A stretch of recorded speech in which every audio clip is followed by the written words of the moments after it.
Bienvenidos a Aprendices, el podcast en el que todos tenemos una historia que contar y que aprender. Universidad, digamos, por lo menos los que éramos más filotecnológicos. Y a las administraciones públicas. Práctica de aprendizaje informal. Necesitas por lo menos 4 cosas. Escucha y descubre la experiencia vital y de aprendizaje de nuestros invitados. Bienvenidos a un nuevo episodio del podcast de Aprendices dentro del proyecto Espacios, cuya web además os recomendamos que visitéis porque está publicando brillantes y muy interesantes textos de las firmas más destacadas de la enseñanza, de la empresa, de la comunicación o de la ciencia iberoamericana.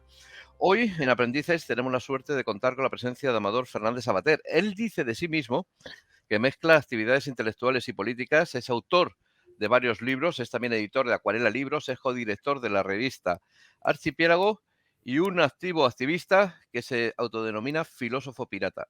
Amador, lo primero, gracias por estar aquí con nosotros. ¿Cómo estás? Encantado. ¿Qué tal, Paco? Pues con gusto de pensar estas cosas de la universidad. Bueno, precisamente, esa es la primera pregunta. ¿Cómo es tu llegada a la universidad? ¿Cómo es tu experiencia y cuál es el aprendizaje que tienes allí? Bueno, pues toda mirada retrospectiva tiene un peligro, digamos, de reconstruir un relato un poco ficticio, más con las necesidades del presente que con lo que fue realmente aquello, ¿no? Yo lo que recuerdo es sobre todo llegar a la universidad con mucha ilusión, porque yo venía de un cole privado y digamos que ya estaba un poco cansado del perfil tan homogéneo en el que estábamos allí y también de algunas formas de ocio y de socialidad que me habían ya saturado. Entonces tenía mucha ilusión por ir a la universidad y digamos, encontrarme con otras gentes de otros mundos. Era sobre todo lo que más me apetecía, cambiar un poco de vida con respecto a lo que había conocido en este colegio privado. Y bueno, la verdad es que lo que yo recuerdo de mi universidad, que es muy importante fechar el tiempo en el que yo estoy en la universidad. Estoy en la universidad en los años 90, es una universidad pre-Bolonia la que yo conozco, que yo creo que es muy distinta de la actual. Y por un lado, recuerdo, digamos, que una gran decepción, porque en la carrera en la que yo me matriculo, que es historia, digamos, el carácter memorístico de las clases es casi total, es decir, que es una forma de enseñanza muy tradicional, digamos, de clases magistrales, pero que tampoco eran tan magistrales, de apuntes y de exámenes que verifican si tu memoria ha sido la adecuada o no, y eso es una primera decepción con respecto a la universidad que yo conozco. Y lo que me queda de la universidad, sobre todo, más interesante es la universidad como un lugar de encuentros, efectivamente. Con encuentros que se dan casi fuera del aula muchas veces, ¿no? En la cafetería, en los espacios más políticos, fuera del aula se dieron los encuentros para mí más relevantes de lo que fue mi etapa universitaria, ¿no? Entonces, un poquito por situar, yo diría estas cositas. Tú tienes un acercamiento también, independientemente de que estudias historia, obviamente por la filosofía. ¿En la universidad te dirige hacia la filosofía o es el entorno familiar el que te dirige hacia ella? Bueno, yo creo que mi experiencia de aprendizaje siempre, lo que yo puedo compartir como más interesante de lo que ha sido mi experiencia de aprendizaje, ha sido que siempre ha sido vinculada a la vida. Es decir, han sido cuestiones de la vida, cuestiones vitales, problemas existenciales, pasiones políticas, lo que me ha llevado, digamos, a engancharme con un saber, ¿no? Entonces, en el caso de la filosofía, hay muchos factores, un caldo de cultivo familiar, por supuesto, pero bueno, yo ya digo que empecé haciendo historia, incluso en la universidad, y es el despertar de una pasión política, una política por fuera de los partidos políticos, una política de transformación social, una política, digamos, ligada a los movimientos sociales, lo que me empieza a empujar a interesarme por la historia de la política que se mezcla con la historia de la filosofía, ¿no?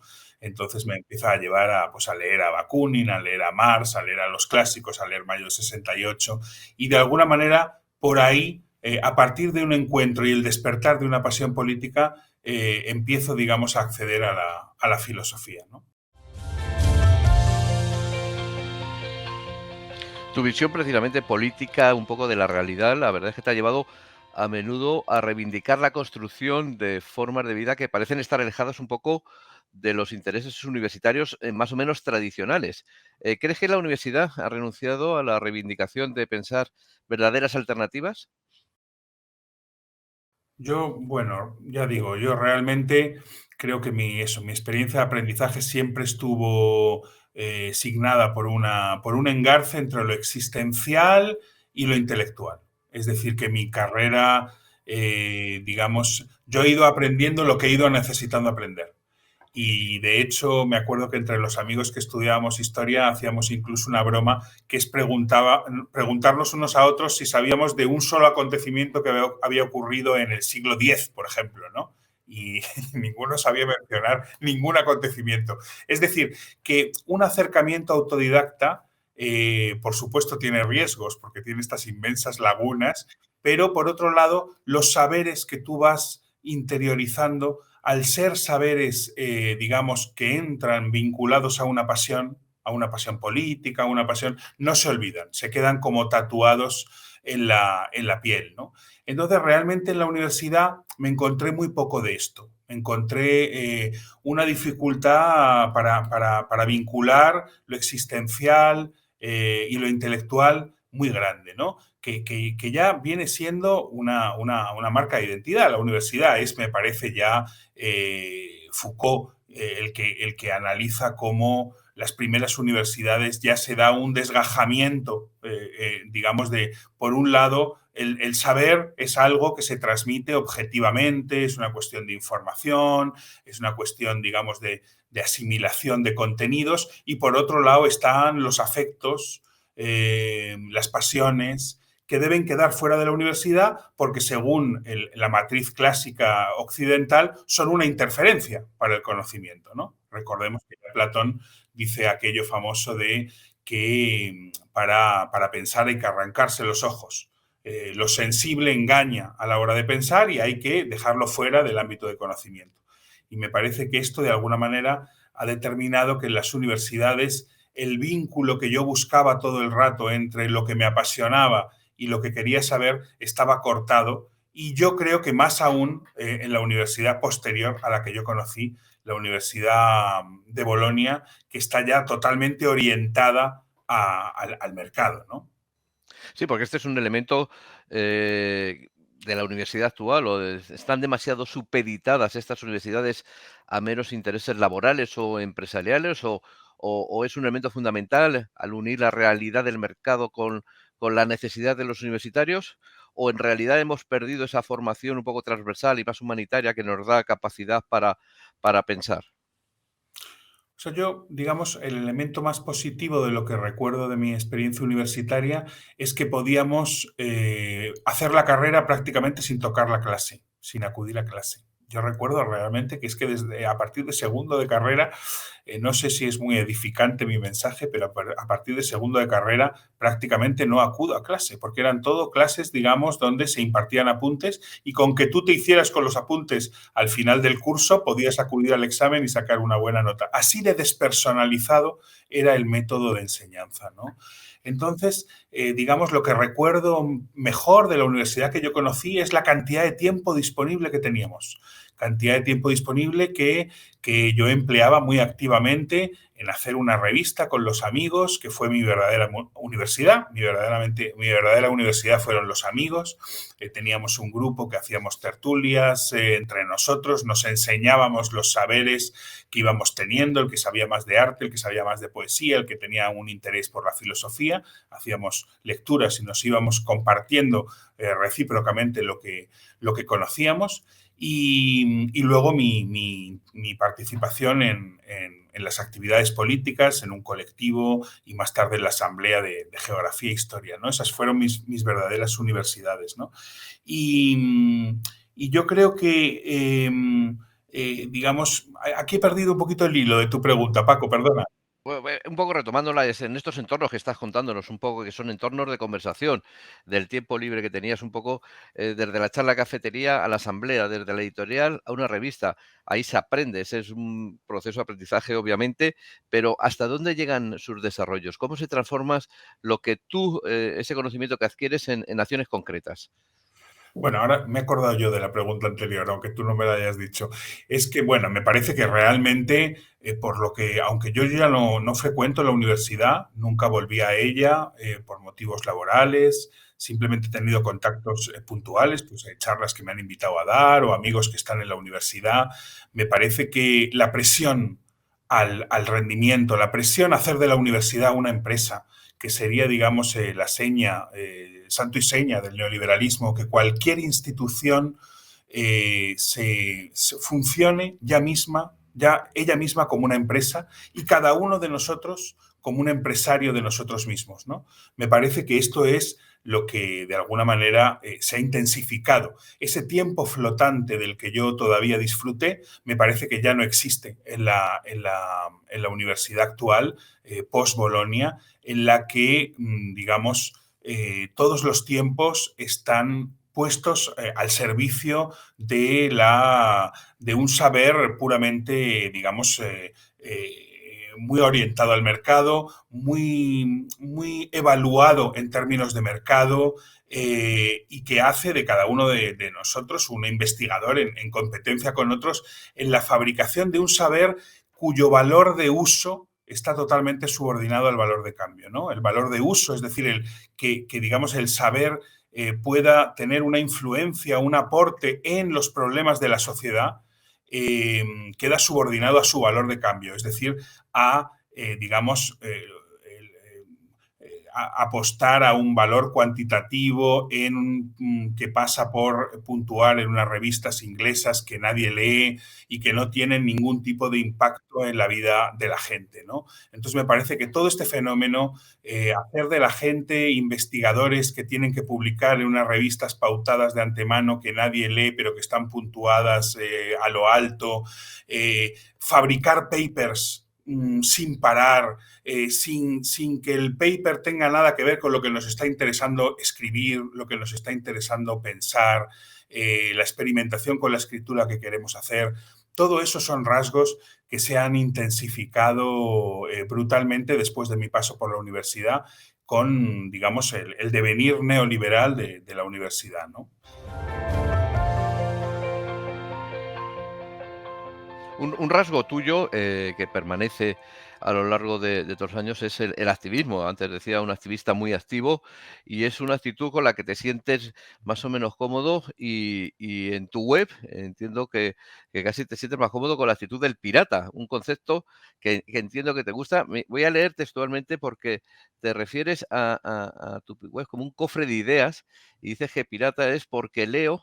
Y leo textualmente, agarramos la filosofía desde algo no filosófico, la abordamos más que abordar, es un abordaje. Algo puede ser una pregunta, un problema, un choque, puede ser un choque con la realidad, una pasión. ¿Pirata de los buenos eres, Amador? De los de las viejas novelas en las que hay que hacer abordaje en cuanto surge una idea, una pregunta o un problema. ¿De dónde te viene esta pasión por los piratas y ese método de abordaje? Bueno, y pirata de los malos también, que eran los También que de los malos. ¿no? Eran los que saqueaban No, de esa los... idea romántica que se ha quedado de los viejos piratas del siglo XVII y XVIII, no de los piratas actuales, que también hay muchos. Hay una cierta idea de pirateo como multiplicación de los bienes, de los panes y los peces, que no me parece que esté mal del todo y que es interesante porque pone al acceso de mucha gente lo que eran bienes que estaban reservados para una minoría que se los podía pagar. Entonces, el pirata, en tanto que multiplica y crea abundancia, bueno, en fin, es una figura que me interesa, por supuesto, luego podríamos entrar al detalle, ¿no?, de la pregunta, pero lo que yo, con esta metáfora, digamos, quería significar, tiene que ver un poco con lo que estamos hablando, ¿no? Yo, digamos, abordo la filosofía desde la vida.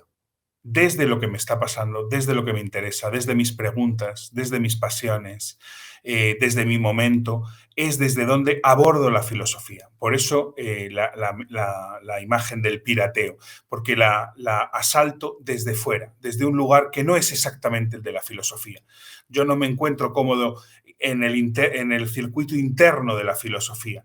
A ver qué filósofo me interesa más y si yo sé de todos los filósofos, cuándo nació cada uno y qué pensó cada cual. No, a mí lo que me interesa es interrogar a la filosofía desde lo que a mí me está afectando.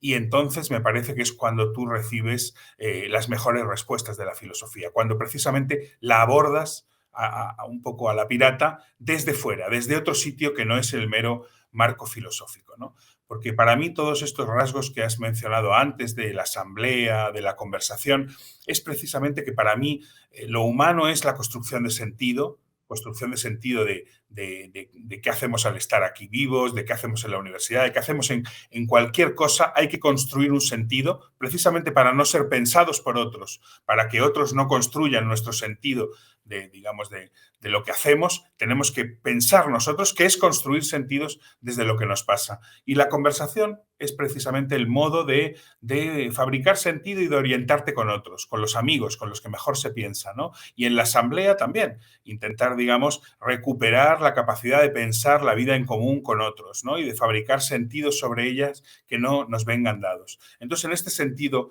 lo pirata y el abordaje son imágenes de una exterioridad. Abordo la filosofía, abordo el saber desde una exterioridad que es la de la vida y los problemas que nos va poniendo, ¿no? ¿Y tú crees que en todos estos entornos de charla, de conversación, de aprendizaje, las redes digitales, las redes sociales, cómo están afectando a este tipo de conocimiento en este tipo de entorno? Bueno, yo tendría que decir, para el que diga, bueno, esto, Amador, no te lleva a ningún sitio, luego en la vida eres una bala perdida, ¿no?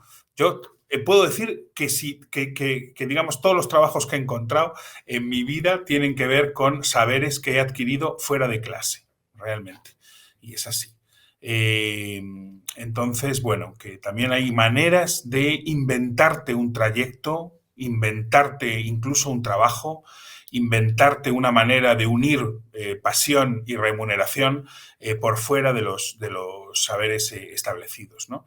Y yo creo que en un primer momento este espíritu punk, de un do-it-yourself, es, el que empuja las redes sociales. En un primer momento, cuando Internet tiene que ver con lugares como Indymedia, donde se inventa la libre publicación, la blogosfera, un lugar de conversación a partir de la singularidad de cada cual, pero conectada con otros, lugares muy descentralizados, lugares muy abiertos, lugares de conversación, y ahí todavía yo veo que el mercado no ha penetrado del todo la red, no la ha subordinado completamente a la búsqueda de beneficio, y son lugares donde este espíritu, de buscar una autonomía, buscar una voz propia, construirte tus herramientas, construirte tus espacios, todavía seguía vivo. En este momento, yo ya digo, por ejemplo, participo en un experimento como Indymedia, que es una red social de comunicación alternativa que fue muy importante, ligada al movimiento antiglobalización. Luego también participo en el movimiento de los blogs, ¿no? Y creo que son todavía, experimentos donde la gente con sus capacidades, con este espíritu de hacerlo por uno mismo y no esperar que te lo den todo hecho, todavía impregnaba la red. Pero es muy diferente de la red que conocemos ahora, donde realmente los espacios que habitamos, Facebook, Twitter, etcétera, son espacios que no controlamos en absoluto, que hay algoritmos que desconocemos y, por supuesto, en los que no podemos intervenir, que organizan la conversación, que organizan el modo de la conversación con el modo del like, de la competencia por la atención, de la subordinación finalmente también de las redes sociales a la agenda diaria de la política, a la agencia diaria de los medios. Y me parece que un espíritu, muy, muy pionero, muy de experimentación, muy de apertura de nuevos espacios que tenía la red al principio, se ha ido perdiendo poco a poco que digamos, conforme al mercado ha ido devorando el espacio de la red y haciéndolo un espacio finalmente más homogéneo, donde la conversación es menos plural, donde está esta especie de necesidad de opinar de cualquier cosa que haya en la actualidad y de la rivalidad por, digamos, crearme una marca en competencia con la tuya, ¿no? Hasta el punto de que, como decíamos antes, cada uno hoy es empresario de sí mismo, cada uno, por tanto, tiene que construirse una marca personal y las redes sociales son hoy el lugar, digamos, donde yo puedo distinguirme de los demás por tener un perfil con unas opiniones, digamos, más polémicas que el otro, que hacen más ruido que el otro, ¿no? Entonces, me parece que el nivel de la conversación, su apertura, su multiplicidad, se ha reducido mucho hoy, conforme el mercado ha ido devorando red, y hoy las redes sociales son una conversación muy pobre, que escoge sus temas conforme a lo que presenta, digamos, la actualidad de los medios de comunicación dominantes, y en lo cual, digamos, en los cuales se trata sobre todo de tomar posición de una manera muy poco interesante, muy poco reflexiva, ¿no? Ujú. Bueno, se habla mucho de que el algoritmo, la inteligencia artificial, al final lo que te está es recomendando aquello que quieres escuchar o aquello que te gusta o aquello de tus familiares, y al final crea una especie de burbuja digital donde desaparece casi la capacidad de descubrir, de enfadarte, de dudar. En el fondo desaparece la capacidad de aprender de otra gente, porque la red, en realidad una red abierta, es muy interesante en cuanto que tienes acceso directo a puntos de conocimiento en todas partes y de una manera casi instantánea. ¿No crees que estas burbujas digitales nos están limitando de una manera casi inconsciente hasta decirnos qué vídeo tenemos que ver o qué noticia tenemos que seguir? Sí, hay una definición de pensamiento que a mí me gusta mucho, que la dio Albert Camus, que decía que pensar es aprender de nuevo a ver, ¿no? Aprender de nuevo a ver y a poner la atención, ¿no? Pensar es aprender de nuevo a ver y a poner atención, ¿no? Y entonces, digamos que pensar y aprender tienen muchísimo que ver. Son incursiones en un terreno desconocido, son experiencias de las cuales uno sale distinto de cómo entró, y que suponen, digamos, la apertura de un nuevo territorio y también la transformación del que está aprendiendo, ¿no? Y me parece que las redes sociales, por todo esto que tú cuentas, no son hoy así. Son lugares, digamos, donde nos adherimos a lo existente, donde se trata de tomar posición. Tomar posición es todo lo contrario de pensar. Para pensar necesitamos que haya un momento de silencio, que haya un momento de interrupción, que haya un momento en el cual podemos precisamente recrear la mirada sobre aquello que se nos ofrece y también poner atención de manera libre en lo que nos interesa, en lo que nos apasiona, ¿no?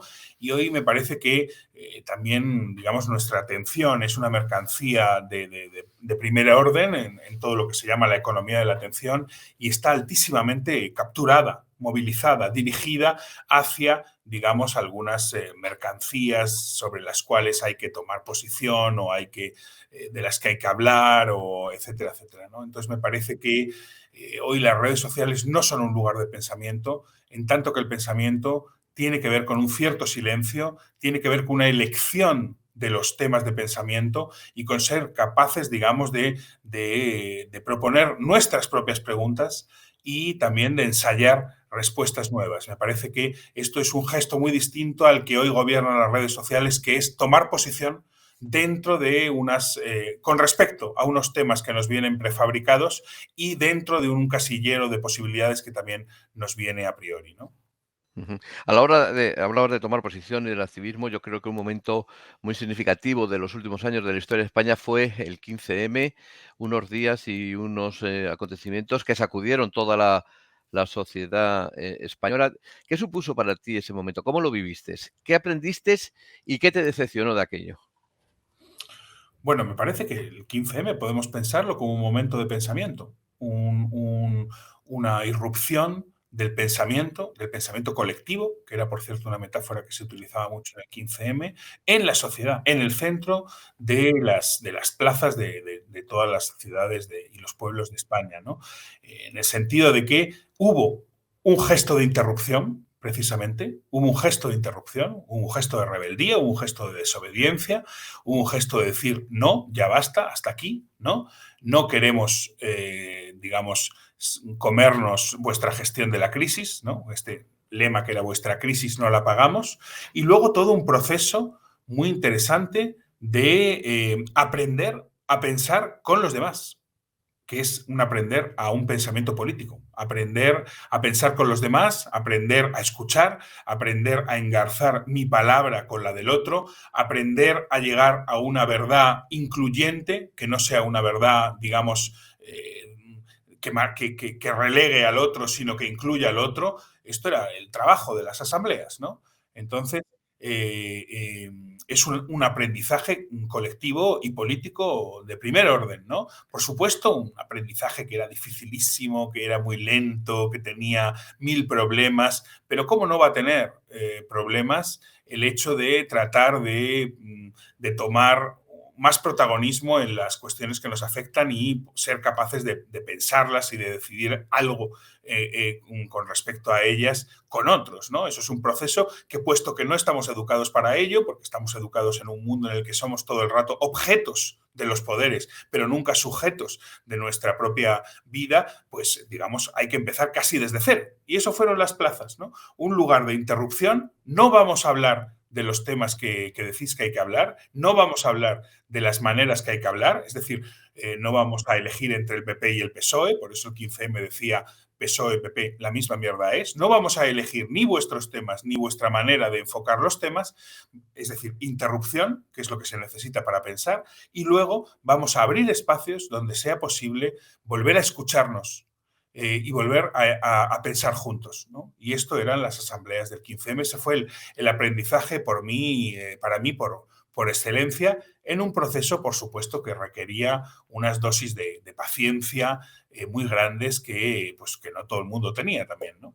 ¿Queda algo vivo de aquellas asambleas abiertas, de aquellas plazas? Yo creo que queda, digamos, toda una capacidad de mirar la historia de este país desde ahí, ¿no? Es decir, que yo creo que es un momento de corte y un momento de apertura de algo distinto en el que todavía nos podemos poner para pensar la historia de este país, ¿no? Por ejemplo, el 15 me parece un gran lugar para mirar la transición española y lo que fue el consenso, ese consenso que todavía está sostenido en el miedo a que eso, esto o el caos, ¿no? Y el 15M, ¿qué dijo? ¿No? Pues dijo, no, bueno, esto que se nos ofrece ya es el caos. Por tanto, no tenemos miedo, tomamos las plazas y empezamos a pensar juntos, ¿no? Me parece que el 15M a día de hoy para mí es sobre todo un punto de vista para pensar la historia de este país, para pensar la sociedad y con un montón de aportaciones a la hora de pensar la política muy interesantes, ¿no? Demostraron su fuerza en tu libro, La fuerza de los débiles, comentas que hay dos fuerzas, la fuerza de los débiles y la fuerza de los fuertes. Ahora mismo, ¿cuál es la fuerza de los débiles? ¿De dónde viene?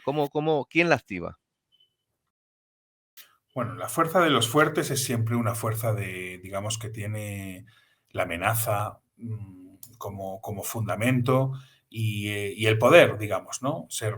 Tener recursos de dinero, institucionales, económicos, mediáticos, etcétera, ¿no? Y la fuerza de los débiles, por la que yo me pregunto en el libro, es la fuerza de los que no tienen poder, la fuerza de los gobernados que no tienen poder. ¿De dónde sacan su fuerza los que no tienen ningún poder? Y a lo largo, digamos, de la historia y de ejemplos históricos que yo voy encontrando hasta el 15M, encuentro que la fuerza de los que no tienen ningún poder es la fuerza de los afectos, es decir, precisamente la fuerza de lo que nos mueve. Un afecto no es exactamente lo que sentimos, es aquello que nos mueve, aquello que nos mueve en la vida, la fuerza de los vínculos, la fuerza de la solidaridad, la fuerza de la empatía, la fuerza del apoyo mutuo y la fuerza también, digamos, del de los lugares donde vivimos, ¿no? De los territorios que muchas veces conocemos mejor, por vivir en ellos mejor, digamos, que quien quiere conquistarlos desde fuera, ¿no? Entonces, afectos, vínculos, territorios constituye la fuerza de los débiles, que se ha activado durante muchísimas veces a lo largo de la historia y ha hecho que los que no tenían nada son capaces de plantar cara, de desafiar e incluso de vencer a los que tienen de todo, y también es la fuerza que activó el 15M para desarrollarse, ¿no? ¿Y qué ha quedado de toda aquella fuerza actualmente? ¿Tú crees que en algún sitio se conserva algo de aquel movimiento de fuerza de los débiles?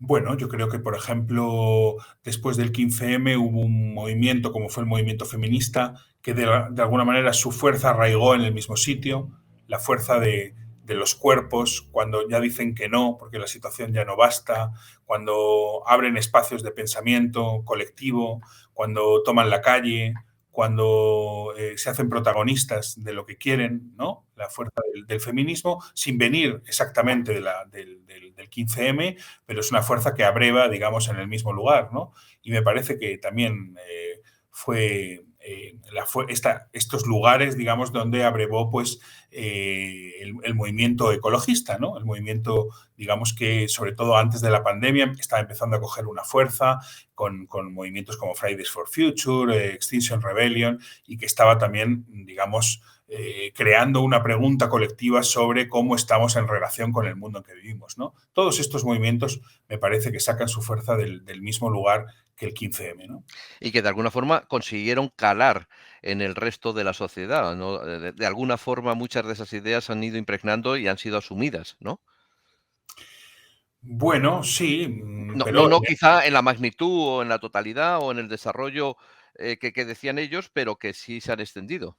sí, lo que pasa es que digamos, el peso en nosotros también de las representaciones heredadas es muy fuerte y cuando, por ejemplo, se quiso llevar el 15M al ámbito de la institución, lo que vimos es que en lugar de trasladar al ámbito de la institución este espíritu, digamos, más igualitario del 15M, más desafiante, más innovador, pues de alguna manera, desgraciadamente, las formas en las que se dio este salto a la institución recordaban mucho a las formas políticas más tradicionales, ¿no? La forma del partido, la forma del líder, la forma de la élite que piensa, la relación entre los actores políticos y los espectadores, digamos, la población como espectadora.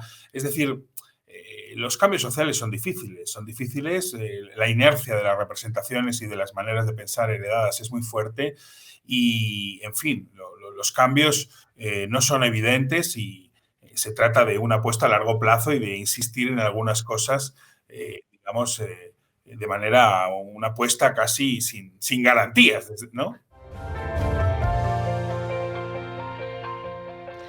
Bueno, además de, volviendo a ti un poco, además de ensayista, tienes una intensa actividad de periodista y de editor.